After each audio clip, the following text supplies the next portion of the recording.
사람이 행복하려면 두 가지의 관계를 잘 유지해 나가야 합니다. 하나는 수직적인 관계, 하나님과의 관계, 하나님만 섬겨야 됩니다. 다음으로 수평적인 관계, 이웃과의 관계, 이웃과의 관계가 사랑의 관계가 되어야 됩니다. 그런데 이웃과의 관계 첫 번째 되는 계명이 내 부모를 공경하라. 내 부모를 공경하지 못하면서 이웃 사랑한다. 우리는 종종 그렇게 착각합니다. 나는 인류를 사랑해서 저 아프리카에 중동에 선교사를 파송합니다. 근데 이웃은 왼수입니다. 그건 가짜입니다. 가장 가까운 이웃, 그 중에서 가장 가까운 이웃 중에 가까운 이라면 부모입니다. 그 부모를 공경하지 못하면서 이웃 사랑한다? 새빨간 거짓말입니다. 오늘 본문을 다시 한번 짧으니까요, 제가 읽겠습니다. 자녀들아, 주 안에서 너희 부모에게 순종하라. 왜요? 이것이 옳은 일이다. 이건 옳은 일이랍니다. 의로운 일이랍니다. 그 다음이요, 네 아버지와 어머니를 공경하라. 왜요? 이것은 약속 있는 첫 계명이라. 무슨 약속이요? 이로써 내가 잘되고 땅에서 장수하리라. 하나님은 왜 그렇게 부모를 공경하라고 말씀합니까? 첫째는 이 부모 공경은 이 땅에서 하나님의 축복을 받는 지름길이고 비결을 합니다. 본문은 하나님께서 자기 백성들인 10가지 계명 중에 5번째 계명입니다. 이웃과의 관계에서 가장 첫째 되는 계명입니다. 이 계명은 하나님 백성들이 당연히 지켜야 할 규례임과 동시에 복된 인생을 살아가는 비결입니다. 그 모델, 샘플이 있습니다. 우리 성경에서 보여주는 이 부모를 공경함으로 말미암아 놀라운 복을 받았던 한 사람, 저는 이삭이라고 생각합니다. 창세기 26장 12절에 이삭이 그 땅에서 농사하여, 그 땅은 그랄 땅입니다. 블레셋 사람들의 땅입니다. 이삭이 그랄 지방에서 농사를 했는데 그의 100배나 얻었고 여호와께서 축복을 주심으로 그 사람이 장대하고 왕성하여 마침내 거부가 되었더라. 여러분, 평범한 구절입니다마는 여기는 그러지 않습니다. 이삭은 양을 키우는 목자입니다. 양에 대해서는 전문가이지만은 농사꾼은 아닙니다. 그런데 이 농사꾼도 아닌 목자가 이 농사를 지었는데 블레셋 사람들, 다시 말하면 농사꾼들보다도 훨씬 잘 지었고 100배나 얻었답니다. 그런데 이 100배나 얻었던 비결이 뭐냐? 여호와께서 복을 주심으로 그 사람이 장대하고 왕성해서 마침내 거부가 되었다고 말씀하고 있습니다. 이삭이 이처럼 하나님의 큰 복을 받는 비결이 무엇일까요? 저는 이렇게 생각합니다. 창세기 22장에 보면 하나님께서 아브라함을 시험하신 말씀입니다. 100세 때 낳은 아들이 있습니다. 그 아들이 무럭무럭 자랍니다. 그 아들은 인생의 웃음이었습니다. 그래서 이름을 이삭이라고 지었습니다. 이삭이라는 말은 웃음이라, 행복이라는 거지요. 그 부모의 행복, 가정의 행복, 온 이삭을 보면서 하나님의 은혜를 깨달으면서 다 웃고 잔치하고 행복했다는 거예요. 그래서 이름을 이삭 웃음이라고 지었습니다. 그 아들이 100세에 낳았을 아들, 그것도 25년 동안 약속했는데 기다렸다 여러 많은 줄곡이 있어서요. 그래서 얻은 아들이에요.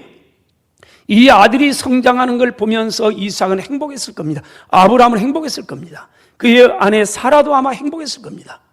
어쩌면은 아브라함의 전 인생의 기쁨은 이삭이었을지도 모릅니다. 삶의 의미도 그렇게 무럭무럭 건강해 자라는 이 이삭이 어쩌면은 아브라함의 삶의 인생의 목적일 수도 있었을 겁니다. 그래서 하나님께서 아니다, 그건 내가 너에게 준 선물이고 너는 나를 사랑해야 된다. 그래서 아브라함을 시험합니다. 아브라함이 정말로 나를 얼마만큼 믿고 있는가. 그래서 아브라함에게 말합니다. 너는 100세에 낳은 아들, 네 사랑하는 아들 독자 이삭을 내가 지시하는 땅으로 가서 산으로 가서 번제로 드리라. 번제는 제물입니다. 제사입니다. 근데 그 번제는 일반적인 제사, 우리처럼 하나님의 헌신에 드리세요, 자 축복, 그 일꾼을 드린 게 아니고 잡아서 칼로 잡아서 각을 떠가지고 불살라가지고 온전히 드려지는 제사입니다. 아브라함을 축복합니다. 믿음의 조상이 되고요, 축복의 통로가 됩니다. 그런데 저는 오늘 다른 각도에서 보려고 합니다. 이거 아브라함의 믿음도 위대합니다. 근데 많은 부분 여기에서 아브라함의 너무 위대한 믿음이기 때문에 그 믿음을 부각하다 보니까 이삭에 대한 순종은, 이삭의 하나님에 대한 순종, 아버지에 대한 순종은 가리워지는 경우가 참 많이 있습니다. 저는 오늘 이삭에 대해서 보려고 합니다. 이때 나이가 몇 살인지는 성경이 없습니다.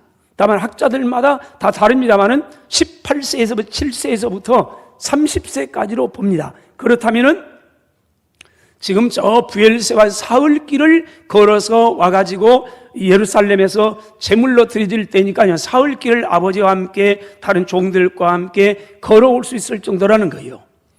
그래, 나이는 우리가 정확하게는 모르겠습니다만은 어쨌든 간에 17살이라고 본다면은 왜 17살 보느냐? 훗날 요셉이 종으로 팔려갈 때도 17살입니다. 다윗이 하나님 앞에 헌신할 때도 골리앗일 때 17살입니다. 그래서 그 정도 보는 겁니다. 자, 그런데 이건 나이는 그렇게 중요하지 않다고 보면, 다만 17살, 30세라면은 한참 얼마든지 부모가 잘못된 일을 행할 때는 한거할 수 있습니다.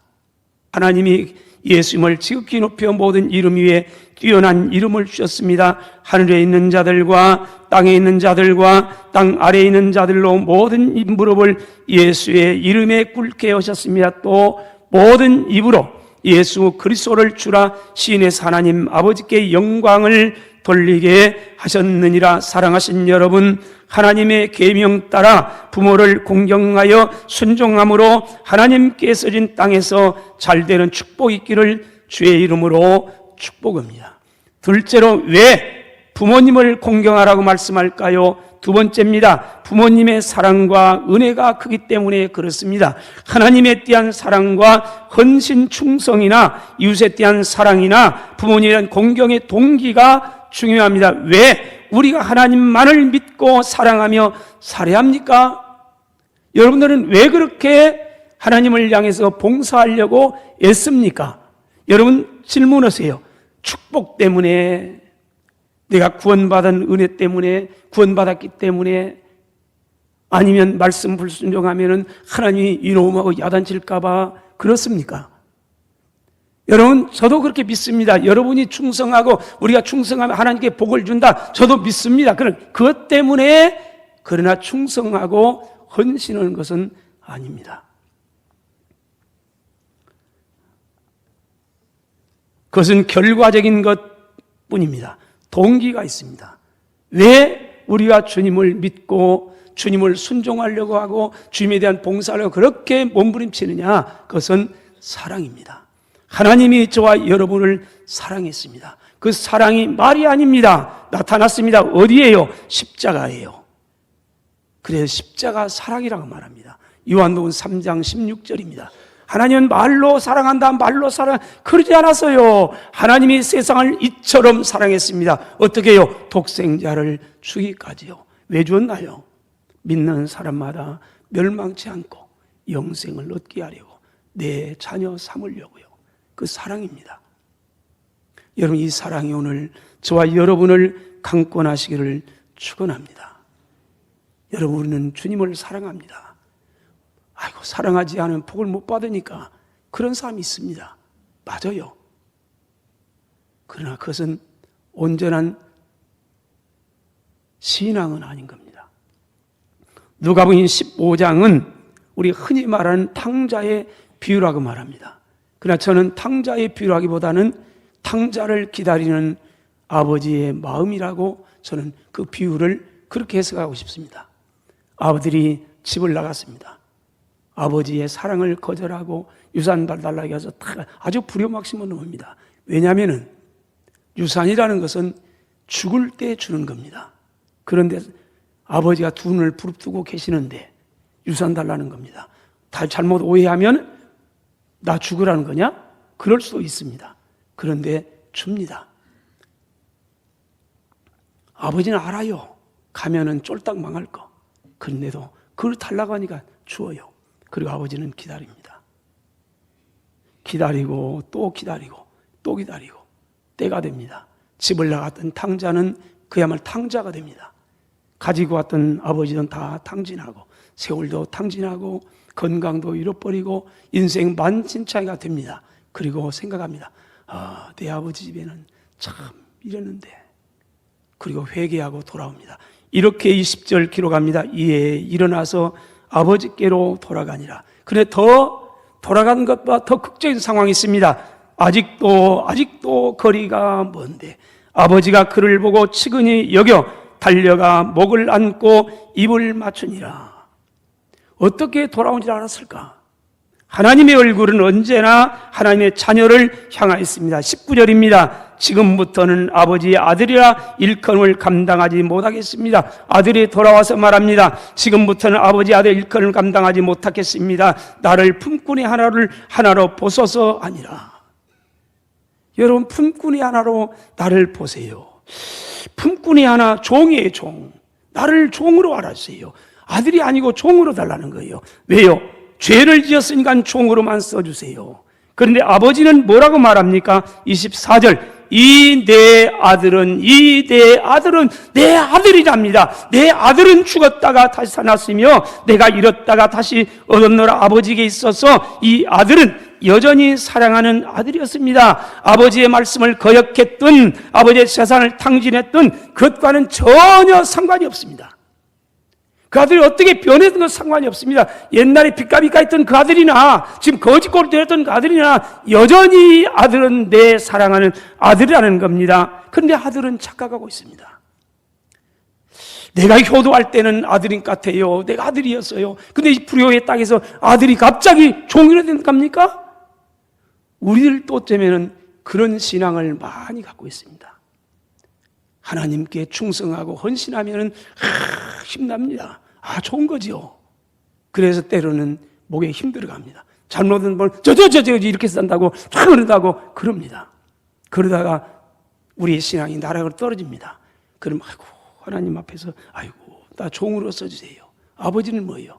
여러분, 우리가 충성하고 의롭고 뭐든다 해서 아들이 됐다가 그러지 않고 타락하고 잘못되게 한다 해서 종이 됐다가, 여러분 그런 겁니까? 자녀가 한 번 나에게 태어나면 영원히 자식이에요. 불효를 했든 효를 했든 탕진했든 거래를 했든 간에 여전히 아들. 근데 아들은 착각을 해요.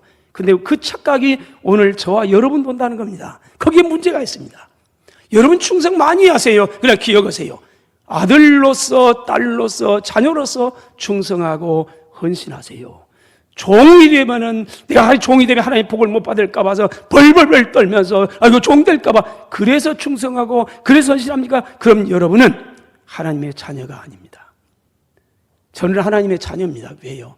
그분으로부터 태어났으니까 아니요. 영접하는 자 곧 그 이름을 믿는 자에게는 하나님의 자녀가 되는 권세를 주셨으니 이는 혈통이나 육정이나 사람의 뜻은 나지 아니하고 아버지께로서 나셨느니라. 아버지께 낳으면 그 낳은 자는 잘못될 때든 그 잘될 때든 그 형통할 때든 불통할 때든 효도 많이 하든지 불효할 때든 간에 여전히 아버지의 마음속에는 자식인 겁니다.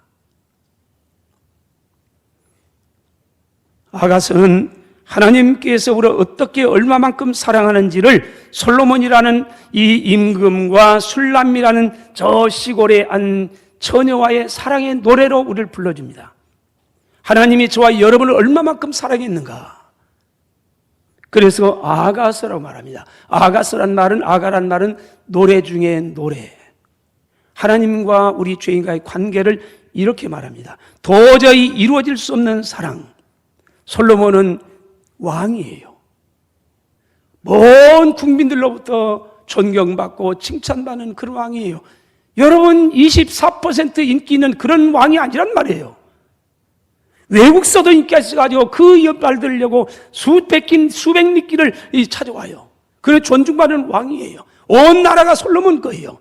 그런데 그가 사랑했던 여인은 저 시골에서 오빠들과 더불어서 포도원에서 포도를 기르고 있는, 그래 날마다 포도원에 가서 일하니까 얼굴이 새카매요. 다 탔어요. 여러분, 신분이 맞지 않아요. 솔로몬은 왕이에요. 이 술람 여인은 일반 평범한 이 아가씨의 시골에 농사꾼이에요. 계급, 신분, 경제 능력 아무것도 맞지 않아요. 전혀 안 맞아요. 밸런스가 안 맞아요. 그래서 이 사랑을 도저히 이루어질 수 없는 사랑이라고 말합니다. 술람미 여인이 솔로몬의 사랑을 받으란 자격이 있느냐? 없습니다. 없습니다. 그런데 어떻게 이루어졌습니까? 본인도 그걸 압니다. 1장 5절입니다. 아가서 1장 5절 예루살렘의 딸들아. 술람미 여인은 알아요. 그래서 예루살렘의 딸들아. 내가 비록 검습니다. 그러나 나는 아름답습니다. 참 기가 막힌 대꾸예요. 나는 검습니다. 주로 검다, 어둡다 이건 죄악이에요. 사탄의 역사를 말이에요. 그래서 참 그래요. 근데 어두워요. 이 검어요 얼굴이. 왜요? 당연하지요. 오빠들과 더불어서 포도원에 가서 막 종일 땀 흘려가면서 그분들이 여러분처럼 우리처럼 뭔 손가락을 이만큼 손가락이 아니라 손톱을 막 길러가지고 막 이것도 아닐 것이고 눈도 막 꼬리 올린 것도 아닐 것이고 여러분 매일 나가서 농에 이러는데 여러분 어떡하세요? 우리 상상됩니다. 그래서 검어요. 자신을 알아요. 그런데 참 미안해요. 그런데 나는 아름답습니다. 그 다음이요. 나는 계달의 장막과 같습니다. 계달의 장막이라는 말 텐트예요. 오래된 텐트. 물고기 물 쏘가지고 입혀놔가지고 비바람 맞아가지고 삭하고 가장 보잘것없는 텐트. 그런데요, 나는 솔로몬의 휘장과도 같습니다. 대절 이루어요. 솔로몬 여인 알아요. 나는 검습니다. 나는 계달의 장막과 같습니다. 그런데 나는 아름답습니다. 그 어떤 것과 비교할 수 없는 솔로몬의 휘장과도 같습니다. 여러분, 우리는 다 검습니다. 계달의 장막 같은 보잘것없는 죄인입니다. 검습니다. 그런데 저와 여러분은 아름답습니다. 어떻게 해요? 내가 아름다운 게 아니에요. 그분이 나를 아름답다고 보는 거예요. 나는 계달의 장막이에요. 그런데 그분이 누가요? 하나님이 그분의 눈에 콩깍지가 씌워가지고요, 나를 볼 때 솔로몬의 그 어떤 아름다운 휘장보다도 더 아름답다고 그렇게 말한다는 겁니다. 여러분, 그래서 하나님께서는 우리를 사랑하신다는 겁니다. 사랑하셨기 때문에 구원했습니다. 바울은 이렇게 말합니다. 로마서 5장 8절입니다. 우리가 아직 죄인 되었을 때 저와 여러분이 예수님 잘 믿고 일을 많이 하고 봉사를 많이 하고 할렐루야 그럴 때가 아니에요. 하나님도 모르고 찾지도 않고 하나님을 배신 때리고 그렇게 죄인 되었을 그때 그리스도께서 우리를 위하여 죽으셨답니다. 여러분 믿으세요 그것을요. 내가 의로워서가 아니란 말이에요. 나는 검어요. 계달의 장막 같은 존재예요. 하나님과는 전혀 상관없는 존재예요. 그런데 그분이 나를 사랑하셔서 십자가에서 그분이 죽으셨답니다. 그래서 말합니다. 하나님께서 우리에 대한 자기의 사랑을 확실히 증명해 보이셨습니다. 우리가 의를 행했을 때 구원한 게 아닙니다. 죄인이었을 때 아무 공로 없을 때 하나님께서 우리를 사랑하시는 그 사랑으로 말미암아 저와 여러분을 구원하신 겁니다. 우리 속담에 잘하는 얘기가 있습니다. 고슴도치도 제 새끼는 뭐요? 고슴도치도 제 새끼는 어째요? 네. 한번 찾아보세요. 함함하다. 여러분 함함하다. 고슴도치도 제 새끼는 함함하다고 합니다. 함함하다가 뭘까? 털이 보드랍고 반지를 하다. 그 뜻입니다. 함함하다가. 그냥 게 아니에요. 여러분 고슴도치 보셨나요? 고슴도치 참 털이 토끼털처럼 부드럽고 반지를 넣죠. 그러죠? 그렇다면 부모님을 어떻게 공경할까요? 먼저 부모님을 존경하세요. 다시 볼까요? 오늘 2절, 3절.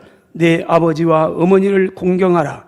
이것은 약속이는 첫 계명이니 이로써 내가 잘되고 땅에서 장수하리라. 이 공경이라는 단어는 고상한 단어로 헬라어로 티마우입니다. 그런데 이 단어는 존경하다, 귀히 여기다, 대접하다. 이것은 마음의 문제입니다. 마음으로부터 마음과 함께 우러나오는 존경심을 의미하는 겁니다. 부모님을 마음으로부터 존경하고 마음으로부터 섬기며 대접하고 공경하는 것, 이게 공경입니다. 마음은 없는데 겉부리로 얼마든지 소고기 사올 수 있습니다. 공경해도 마음으로부터 공경하면서 소고기 사올 수 있고요. 마음의 공경함이 없이도 얼마든지 소고기 사올 수 있습니다. 똑같습니다. 결과하는 것은. 그런데 동기는 하늘과 땅 차이입니다. 어떤 부잣집이 있었습니다. 돈이 좀 많았나 봐요. 그랬더니 며느리들이 소고기 사오들 막 사와요. 한 아들은 내가 이렇게 소고기를 많이 사들면 아버지가 나에게 유산을 좀 많이 물려줄 거요. 꿍꿍이 속 가지고 아버지 용어입니다. 다른 아들은 아버지가 늘 고맙고 감사하고 부모님 은혜에서 그래서 여러분 똑같이 싸우지만은 동기는 하늘과 땅입니다. 여러분 하나님을 사랑하세요. 하나님을 공경하세요. 하나님을 믿고 충성하세요. 그러나 그 충성은 도는 하늘과 땅 차일 수가 있다는 겁니다. 하나님을 사랑하고 것처럼 보이고 하면 하나님 복을 주니까 그래서 그런 겁니까? 하나님의 사랑이 은혜가 너무 커서 그래서 그분을 믿음으로 살아보려고 몸부림하고요. 충성을 살아보려고 몸부림합니까? 여러분 마음이 없어도 얼마든지 할 수 있으나 그걸 가리켜서 우리는 위선이라고 말합니다. 가식이라고 말합니다. 마태복음 26장에 보면은 가룟 유다는 예수님을 존중하지도 믿지도 않았습니다. 그런데 예수님을 은 30에 팔려고 겟세마네 동산에서 예수님을 찾아오십니다. 그리고 이렇게 말합니다. 49절 랍비여 안녕하시옵니까 하고 입을 맞추니, 이건 중동의 문화입니다. 입을 맞추는 거요. 우리는 반가운 손님 오면은 한 손을 안 하고 두 손을 잡습니다. 이게 문화입니다. 또 아니면 인사를 45도 각도로 아니면 90도로 각도로 인사를 합니다. 그러니까 중동 문화는 가장 존경의 의미가 뽀뽀하는 겁니다. 입을 맞추는 겁니다.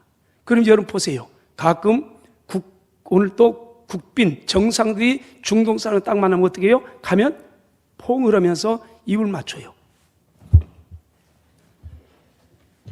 막 4번씩 해요. 그 뭐요? 2번 하는 것과 4번 달라요. 사랑한다는 거예요. 존경한다는 거예요. 마음이에요. 근데 예수님이 유다가 지금 와서 그럽니다. 가슴에는 빗을 품었습니다. 많은 군병들이 오는데 그 스승 앞에서 입을 맞춰 많은 사람들이 말합니다. 와! 유다 진짜 예수님 사랑하는가 보다. 그러나 그분은 압니다. 그게 얼마나 무서운 가식된 입맞춤인지. 그래서 주님이 그럽니다. 너 행할 일 행해라. 여러분 그분이 알아요. 정직하세요. 그분 앞에 살려고 몸부림치세요. 그게 믿음입니다. 사람은 얼마든지 속일 수 있습니다. 부모 공경은 마음으로부터 시작된 겁니다. 둘째로 부모님을 기쁘게 해 드리려고 애쓰세요. 잠언 10장 1절입니다. 지혜로운 아들은 아비를 기쁘게 여거니와 미련한 아들은 어미의 근심입니다. 지혜로운 성도는 하나님의 기쁨이 되지만 미련한 성도는 하나님의 근심이 됩니다. 잠언 15장 20절입니다. 지혜로운 아들은 아비를 즐겁게 해도 그래도 미련한 자는 어미를 업신 여기느니라. 여러분 오늘은 어버이 주일입니다. 부모님의 사랑과 은혜를 기억하면서 감사하고 우리의 몸과 마음으로 공경함으로 이 땅에 사는 동안 하나님의 놀라운 복을 받아 영원히 잘됨같이 범사가 잘되고 강건한 축복된 역사를 이루어가는 저와 여러분이 되시기를 주의 이름으로 축원합니다.